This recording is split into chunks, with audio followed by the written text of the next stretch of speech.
All right, guys, I'm just testing the voice right now. We're going to start.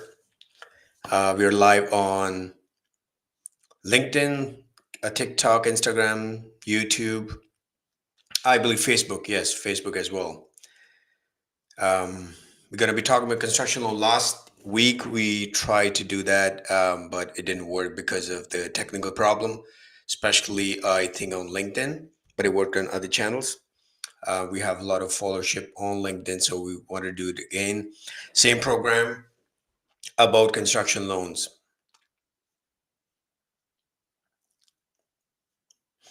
Yeah, there's a delay in between when it goes live. So anyhow, construction loan guidelines for sorry, I just for developers and builders. So first of all, construction loan. I mean, most people know about it who are in this industry. I mean, anything from ground up construction for buying a land, you build on it. It's construction, and we need a construction loan most of the time. People don't have cash. Investors don't have cash for the whole project, so they look for construction loans. Sometimes renovation is also considered as construction loan because if the purchase price of the land or the building, if they buy something for fix and flip and they want to rehab loan, and the rehab cost is more than the property purchase price, the actual value as is value of the property, then it's called construction loan because the rehab cost cannot be more than the actual as is value of the property you're buying. Um, the purpose to provide funding for land acquisition, construction costs, and related expenses. Types of construction loans: land development. Let me just make it bigger. Okay. Land development, um, finance, infrastructure, law development. So a lot of investors, they come to us for horizontal construction. After getting permits, they want to do horizontal. It's before the vertical. So there's a gap in between. So they want development loans. So we help them as well. Construction loans only. That's vertical construction when you're shovel ready to build from ground up to vertical. Construction to permanent. That's also one of the major component of construction loans. If you have no exit strategy of how you're going to get permanent loan, the construction loan is going to be very challenging. So you have to have some sort of permanent loan strategy. Learning objectives in this program or course or the live call is understand the basics of construction loan, identify the types of construction available, loans available. So the stages of construction loan. First is pre-construction land acquisition. We also help in land acquisition as well, up to 50% if the land is ready to go, shovel ready land. And then you can convert that loan into the construction loan. Permitting and zoning, pre-construction agreements. These are the basic pre-construction stages when you start, when you basically take the first step. The second step would be construction phase, draw schedules, inspections, budget management. And post construction is loan payoff or conversion. That's important again for us. Certificate of occupancy, once you, um, it's a livable space once you can move in or the tenants can move in. That's what you get, a certificate of occupancy from the city or the inspector. Permanent financing arrangement, as I said, permanent financing is also very important even before you start the construction.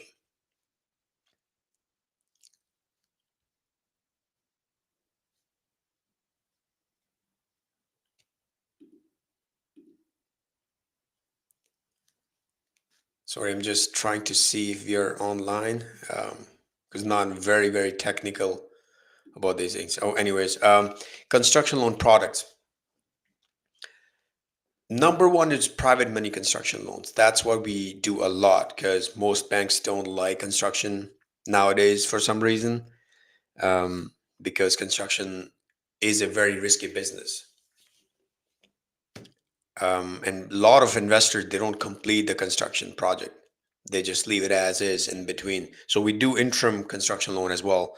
So if your bank is declining your loan and they're asking for the loan back, we can do interim construction loan as well based on the project.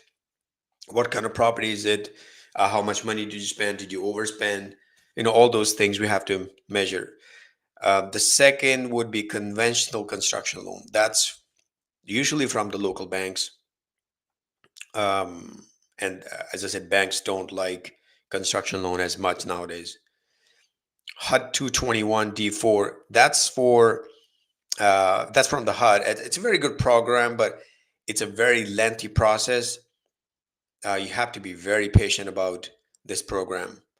Once you apply, it takes sometimes 9 to 12 months to complete. You can go up to 80% LTV or LTC in this project, in this program, but you have to be really patient. I mean, most investors are not patient. They want money like yesterday.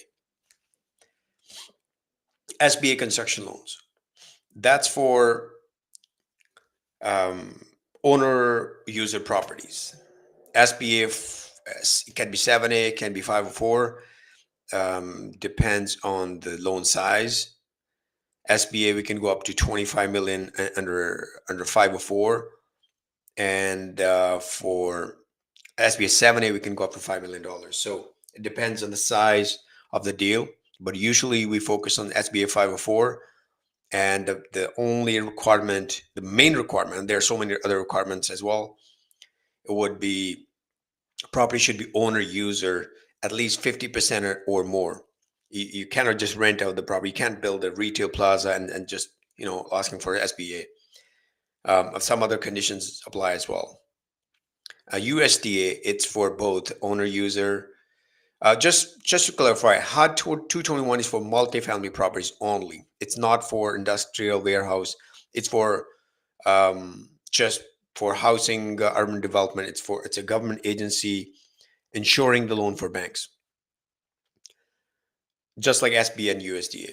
USDA for rural properties where the population is 50,000 or less. It's very hard to determine if your property or project is qualified under USDA or not. The only way you can check under USDA eligibility map.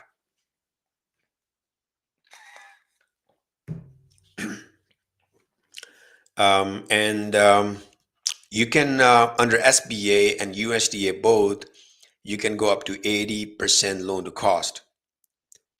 At USDA, actually, you can go more, provided when did you buy the land.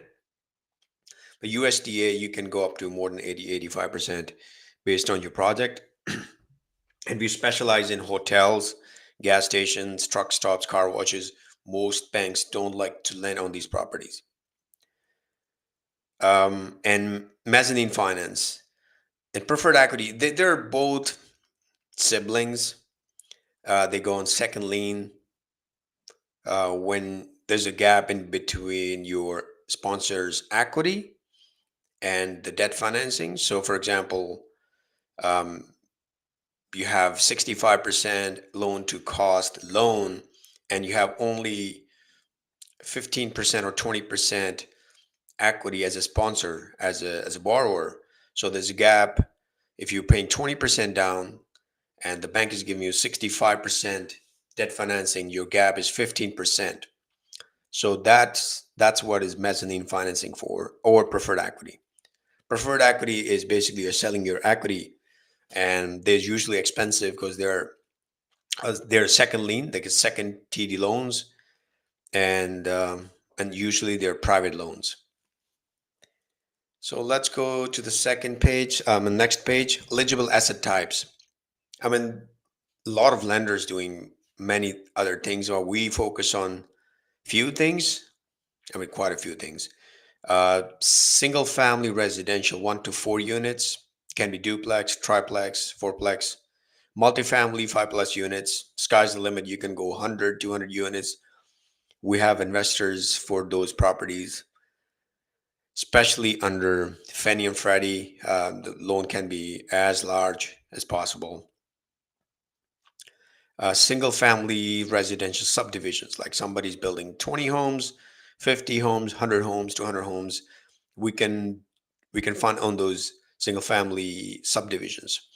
Just so you know, just to clarify, single family residential, 1 to 4 units, we can go up to 85% loan to cost on these properties. Multifamily properties under construction, we can go up to 75 or 80 max loan to cost. There's a bit difference between loan to cost and loan to value. Oh, we'll talk about it later. Single family residential subdivisions, again, 75 to 80%, depends on where the project is and what the feasibility, experience, and everything. Office and medical office. This is, I would say, the least construction loans we have been doing for the last few years, especially for the last 2, 3 years. Not too many investors like these properties. Multifamily would be the best, the top product nowadays. Retail plazas, this can be a good fit as well. There's some product, there's one product we have for retail and or triple net properties where we can go up to like really high LTC, where you have a franchise coming into your retail plaza, for example, and they have multiple units. The franchise has like 200, 500 locations all over the place. And this particular franchisee, they have, I don't know, 10, 20, 30 units already running business in other places. And they have a good credentials, good credit, along with the sponsor, the borrower who is building these units. We can go up to 90%. Sometimes they say it's 95, but 90 would be the best bet if you have all those credentials. Multiple units, lease already signed up, franchise, credible franchise, not declining one. Industrial warehouse is one of the top assets as well. In this case, we may go up to 70, 75% loan to cost. And usually the lending I'm talking about, other than the multifamily, um, usually they're private loans, private money. Hotels, other than, I mean, if you have SBA or USDA, that's a different story. But again, it's for USDA for rural properties and SBA for owner user. And for investors, uh, people who are renting the property out, if it's a city, can't qualify for USDA, can't qualify for SBA. So usually it's private money. Industrial warehouse, that's again one of the top asset types where we can lend on. Hotels and motels, this is usually we go under SBA and USDA, because the LTV is really good, or loan to cost is really good, up to 80 or 85% loan to cost, especially under USDA. But if you don't qualify under USDA or SBA, then we have to have a private money lending. Conventional loans, I haven't done any, to be honest, for the last few years. Most of the deals are going through private or SBA USDA. And the private money is at 65 LTV, 65% for hotels, period. There's no ifs and buts. 65 LTC on hotels and motels. Gas stations, car washes. Again, these asset types we do under SB and USDA. Mixed use retail, the main floor and apartment upstairs. This is also a very good asset type, and we consider this one of the top assets. We can go up to 80%, 75 to 80% loan to cost. Self storage, assisted living facilities, they're usually under SBA or USDA?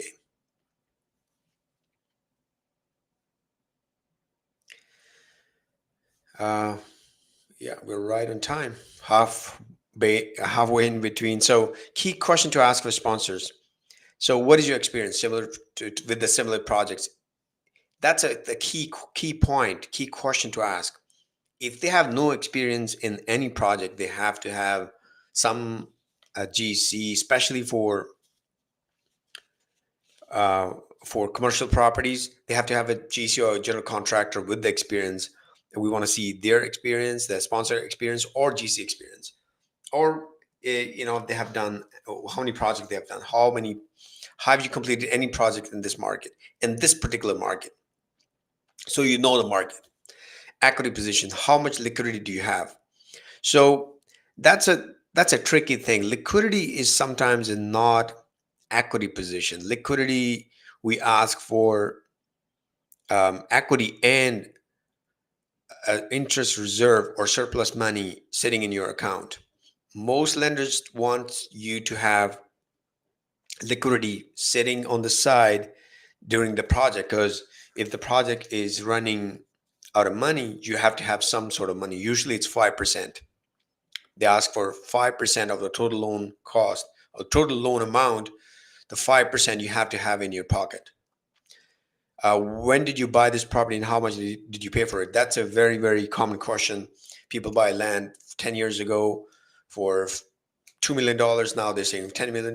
We need to see, is doesn't make any sense. If they bought property 2 years ago for $2 million and now they're saying $10 million, it's not going to work. Um, if it's less than two years, most lenders want to use purchase price, not the appraised value as of today. Even though whatever you have Amazon store coming right in front of your property, anything happening in 2 years is it's not going to work. You have to have a certain amount of years and proper appreciation of the property. It can't be jumping 5 times in 2 years. There's no hard and fast rule, but that's generally what happens. You have to have the, a certain amount of years to see the appreciation of the property. Project feasibility. What demand studies have been conducted? Um, that's a very common question again. Do you know if the property is being sold in this area? And how much is the demand? How many tenants out there looking for properties? Are there pre-leased tenants or buyers? That's very, very common and very important questions because, like I said in the previous page, if you have tenants in place, if pre-leased or LOI or a letter of intent signed by the tenant, that's a that's a that's a win-win situation because that's going to make your application more stronger. Do you have any financials of the tenants? Is it a franchise? So if it's a franchise, and as I said, it's gonna and a franchise is strong. Its franchise is not declining. It's going upward. It's successful, and the tenant, they have multiple locations. That yes, that your application is going to be more stronger, and you can get more loan to cost versus you have no tenants and tenants are really bad credit and no franchise, no experience. Yeah, it doesn't make the application stronger. Do you have any potential tenants with the construction when the construction is completed?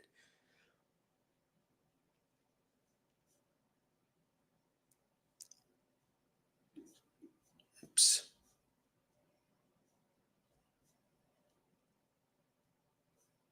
Oops. All right.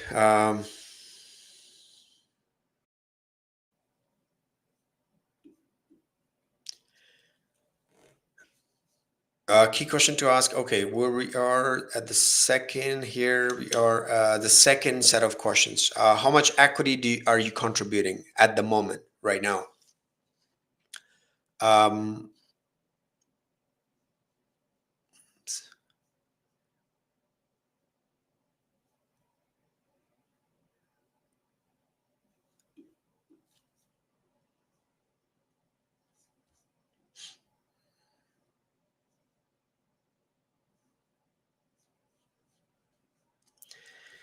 Um, oh, I'm just trying to see what happened to the camera.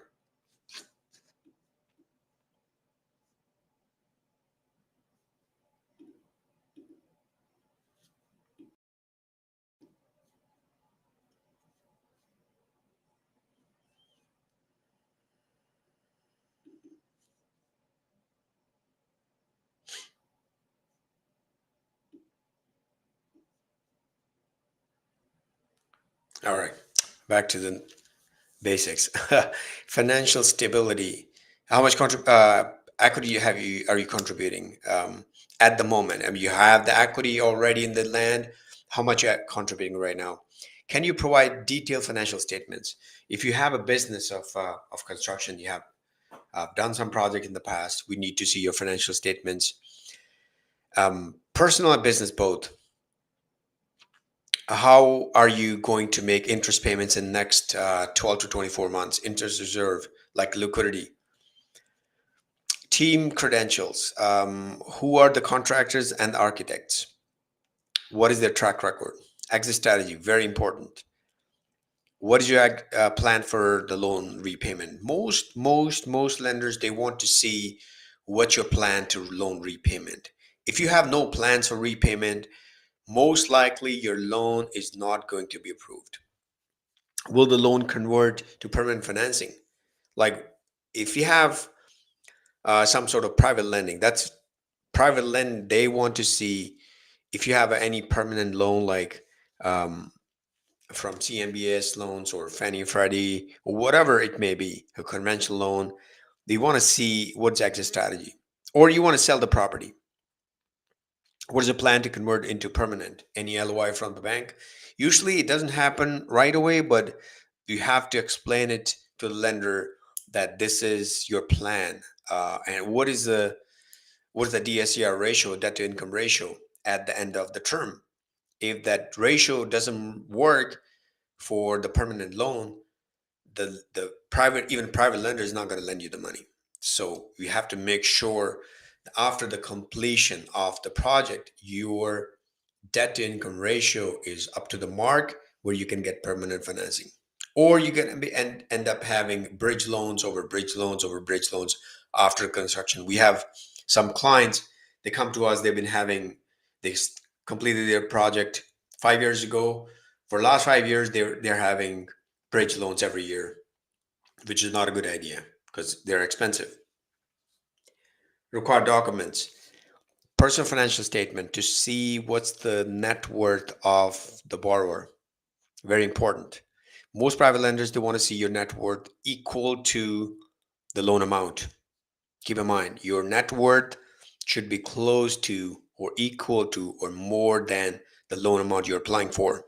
That's including the equity in the project, just so you know, the subject project you're doing. Schedule of real estate owned properties. We need to see how many property you own right now, how many projects you have done in the past. It's always on the schedule of real estate owned properties. Tax returns for the last 2 to 3 years. That's usually we don't ask right away, but this is the part of the process. Business plans, business plan, if there's any. It's not very important, but it is helpful if you have a business plan. Property documents, appraisal report.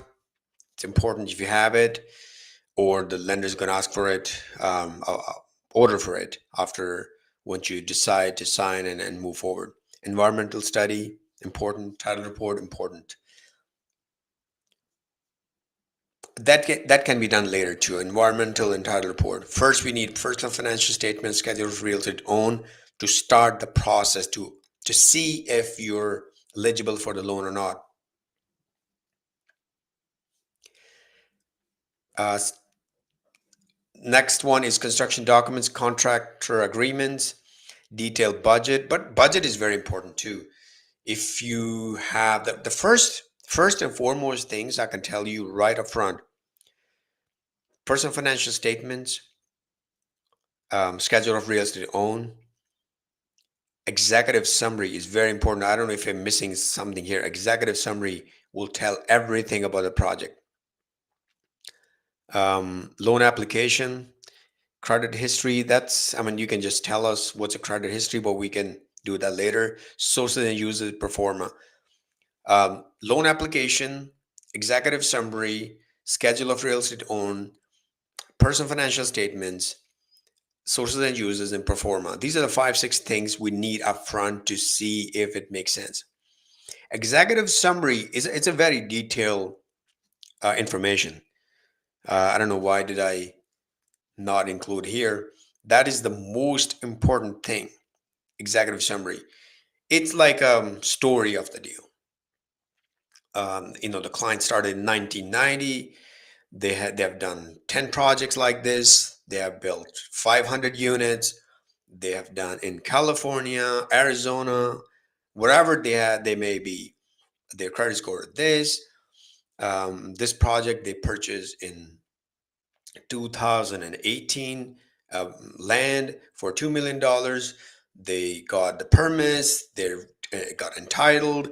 They did the horizontal construction. They're ready to shovel. Now the project, the land value is certain amount, $5-6 million. They're looking for $15 million. Liquidity is this. So it's like a story of the deal. Everything on the executive summary. Sometimes we don't need anything, just executive summary to see if they're eligible, and then we move forward for our scheduled real estate owned, personal financial statements, sources and uses, pro forma, budget. Okay, let's move forward. We have only 5 minutes to go. Evaluating construction budgets, land cost. That is usually what investors do. Um, we don't do that. Hard cost, soft cost, contingency. You bring us all the information.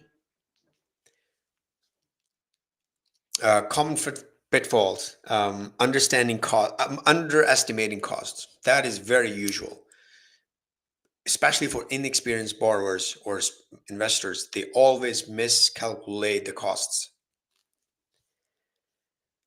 Insufficient contingency reserves.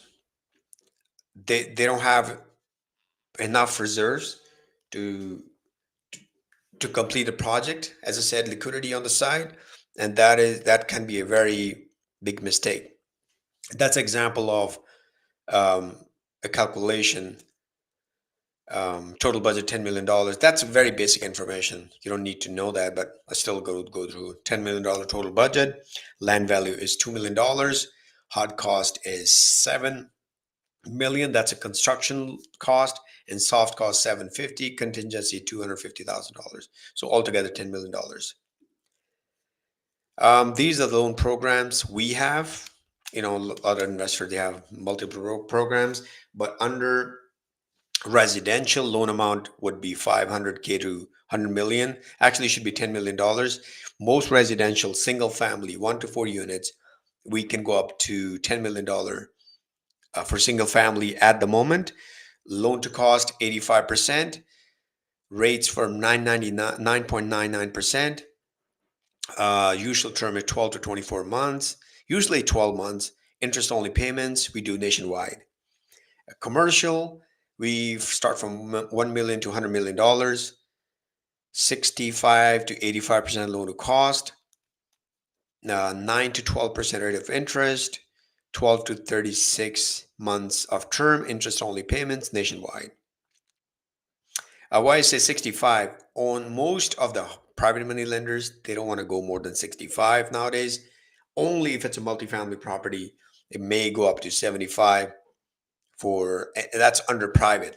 If you don't qualify under Fannie and Freddie agency loans or HUD loan or conventional loans, then you go for private. That's for multifamily. But most of the deals, if they're not under SB or USDA, they go for private, and the private money is always 65% loan to cost. May go 70 for it's a great application. Qualifying criteria: minimum 3 projects in the last 3 years. I would say a GC would experience as a guarantor. I would say for last 18 months, three projects similar. If they're large projects, it can be that time can be stretched. In last 5 years, You may have like $20 million three projects, which is fine, but you have experience in the past. Minimum 650 on large projects. Commercial projects, we don't care about the credit as much unless it's bankruptcy or foreclosure or money laundering. No, no. Money laundering cannot be done, period. If you deliberately try to do some bad stuff, that's not going to fly. Um, for bankruptcy and foreclosure, we need an explanation. DSCR ratio, it has to be minimum 1.0 at the time of completion. So we know there's an exit strategy. We can get the loan done with a private or a permanent lender, and we can move forward. Then the private lender can, or even any other lender would lend you the money. For SBA and USDA, just so you know, the DSCR ratio or debt to income ratio has to be at least 1.15 on a greatest deal. And they usually ask for 1.2, 1.25, but 1.15 is the minimum. For private, we can go up to 1. Minimum liquidity, 5% for most of the projects. That's not the equity again. That's beyond and above the equity. Net worth, equal or more than the loan amount. That's usually for private money. I forgot to mention this private. For SBA, USDA, or other conventional loans, you don't have to have exact amount of money as compared to the loan amount. It can be less than that. As long as you have a strong credit, experience, exit strategy, the debt to income ratio is everything is good, aligned, the net worth can be ignored. It can be zero, but if the project if the loan cost is $10 million, I would say $2.5, $3 million may work if you provided you have other great assets like experience, credit, uh, project you have done in the past, and debt to income ratio. Exit strategy must have a solid exit strategy, refi or sale or permanent financing. Refi is permanent financing. Location nationwide, conditions apply. Private lenders don't like rural areas. If they're rural areas, we do USDA. And if the private lenders don't like some areas, we do SBA. So it depends on the location. This is a recently closed deal. We are running out of time. Asset type, multifamily property, we did in Houston. 40 units, loan amount is $14 million. Interest rate was 11.5, 70% loan to cost. Total project cost were $20 million. Land value was 3.5. They purchased a few years ago. Soft cost, including everything, 1.5. And the hard cost $15 million altogether. The project was 20. Sponsors equity was 6 million, including the sweat equity and their cash injection. And again, it was Houston, Texas. We closed the deal. This is a good deal. Good LTC for multifamily property. So I think we're done. If you have any questions, you can contact us at.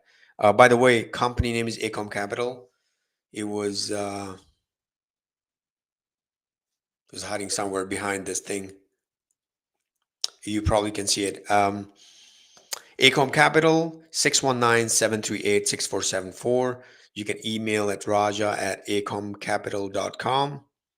By the way, my name is Raja Man. Acomcapital.com is the website. There's another website, acom-capital.com. You can join us. We're going to be starting newsletters all through the website. We're sending information. Even this video, we're going to be putting on one of the newsletters, and you can see it later. And on LinkedIn and TikTok, we are very active on LinkedIn, and we are sharing information as much as possible for the people who are willing to learn something about it. And also, we are starting a course for people who want to get into this business, in commercial lending business. So, all right. Thanks a lot, guys.